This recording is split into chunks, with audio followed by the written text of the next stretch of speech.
आज के इस सेशन में हम पढ़ेंगे क्रिया, और क्रिया किसे कहते हैं, किस प्रकार का होता है वो जानेंगे, और इसके कितने भेद होते हैं। तो चलिए शुरू करते हैं क्रिया।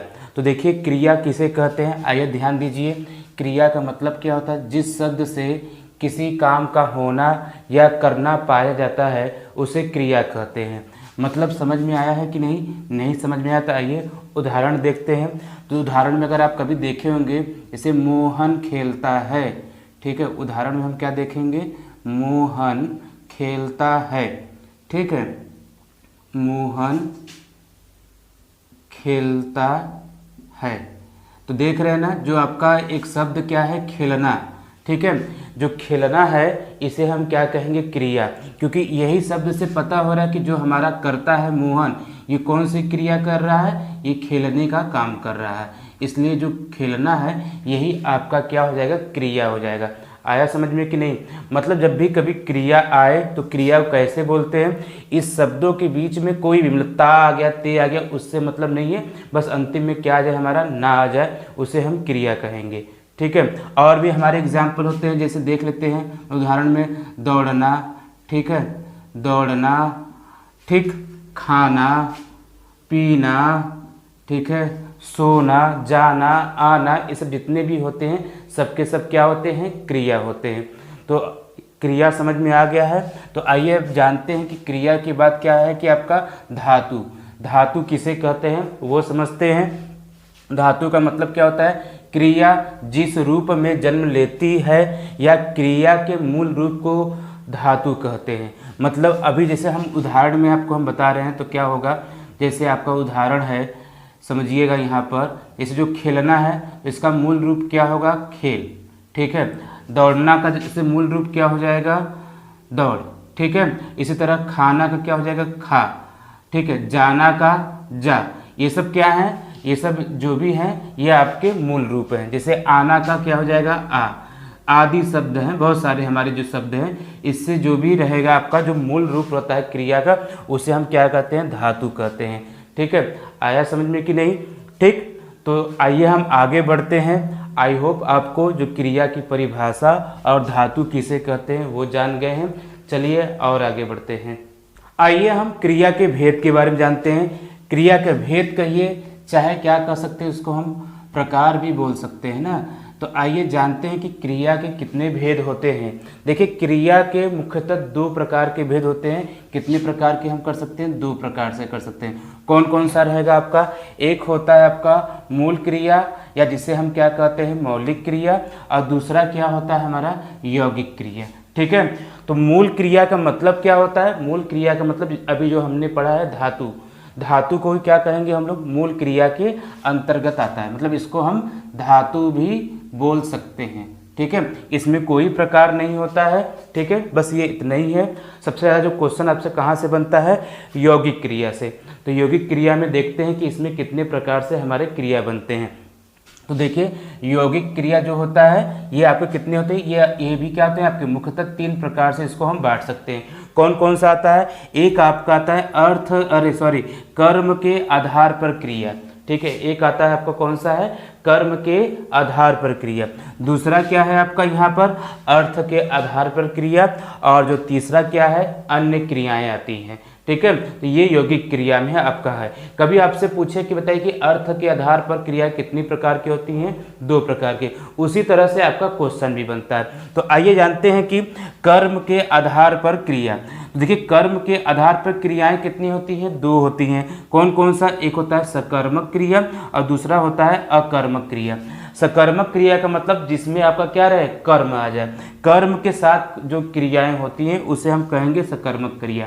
जैसे अगर हम बात करें कि मोहन एक पत्र लिखता है, जो लिखता है ये क्या है, एक तरह से सकर्मक क्रिया है। पत्र लिखना, लिखने के साथ हम कुछ ना कुछ जरूर लिखते हैं, इसलिए उसे हम क्या कहते हैं, सकर्मक क्रिया कहते हैं।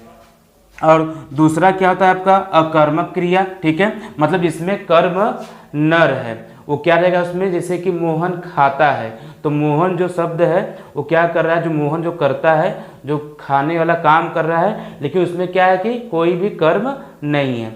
तो जो कर्म के आधार पर क्रिया कितने होते हैं, 2 प्रकार के होते हैं। अगर बात करें सकर्मक क्रिया में 2 प्रकार और हमारे बन जाते हैं।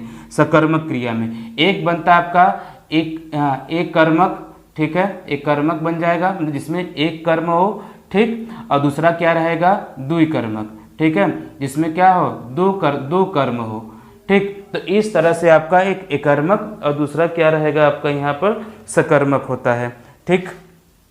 आया समझ में कि नहीं?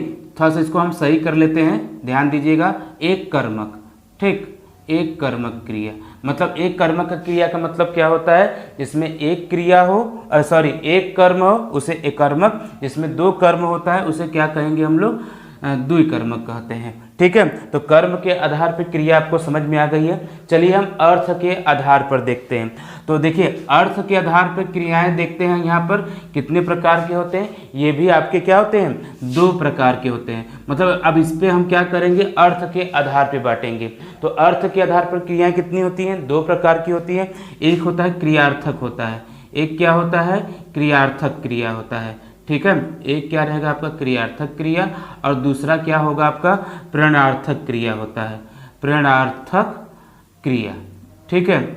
इसमें भी अगर हम आगे बात करेंगे इसमें कि ये भी क्या होते हैं, 2 प्रकार के होते हैं, ठीक है। क्रियार्थक क्रिया के अनुसार, प्रेरणार्थक मतलब हम किसी को प्रेरणा देके काम करवाएं, ठीक है। तो ये भी कितने होते हैं, 2 प्रकार के होते हैं। कौन, अर्थ के आधार पर क्रिया। एक जो लास्ट बचा है, आइए इस पे हम बात करते हैं अन्य क्रिया।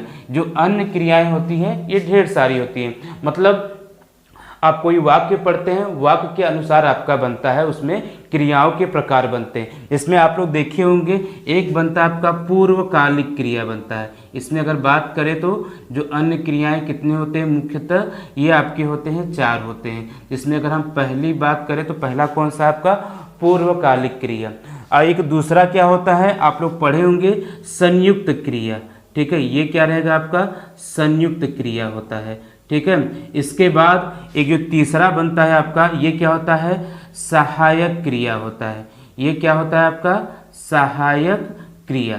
और जो चौथा होता है वो होता है आपका कालवाचक क्रिया, कालवाचक क्रिया। तो अन्य क्रियाएं अगर हम देखा जाए तो कितने होते हैं, ये आपके 4 होते हैं। कौन कौन सा होता है आपका, पूर्वकालिक क्रिया, संयुक्त क्रिया, सहायक क्रिया और लास्ट में क्या है आपका कालवाचक क्रिया है, ठीक है। तो क्रियाओं के इतने भेद होते हैं।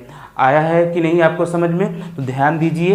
तो अगर हम बात करें क्रिया के प्रकार या भेद में, ये कितने होते हैं, हम इसको 2 प्रकार से बांट सकते हैं। लेकिन ध्यान दीजिएगा अलग अलग किताबों में अलग अलग मिलेगा, लेकिन जो मुख्यतः जो बहुत सारे विद्वान हैं इस तरह से इनको बांटा गया है। तो उसी का एक रूप हम भी लेके आए हैं, जिसमें आपने पढ़ा कि मूल क्रिया एक हो गया आपका, जिसे मौलिक क्रिया या धातु कहते हैं।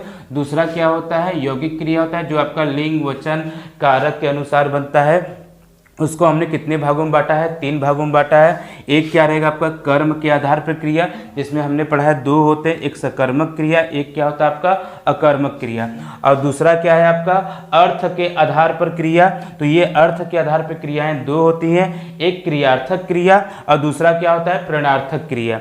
और इसके बाद जो तीसरा प्रकार है आपका, ये दूसरा हो गया, और तीसरा जो प्रकार है ये क्या होता है अन्य क्रियाएं, जिसमें आपको क्या मिलेगा, इसमें भी 4 प्रकार होते हैं, पूर्वकालिक क्रिया, संयुक्त क्रिया, सहायक क्रिया और कालवाचक क्रिया, ठीक है। इस तरह से देखिए हमने जाना है कि क्रिया के कितने भेद होते हैं, परिभाषा क्या होता है, ये सब जान गए।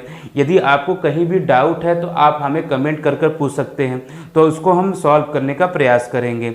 वीडियो कैसा लगा आप कमेंट करके ज़रूर बताइएगा। यदि आपने चैनल को सब्सक्राइब नहीं किया है तो सब्सक्राइब कर लीजिए, ताकि आपको नोटिफिकेशन मिलता रहे।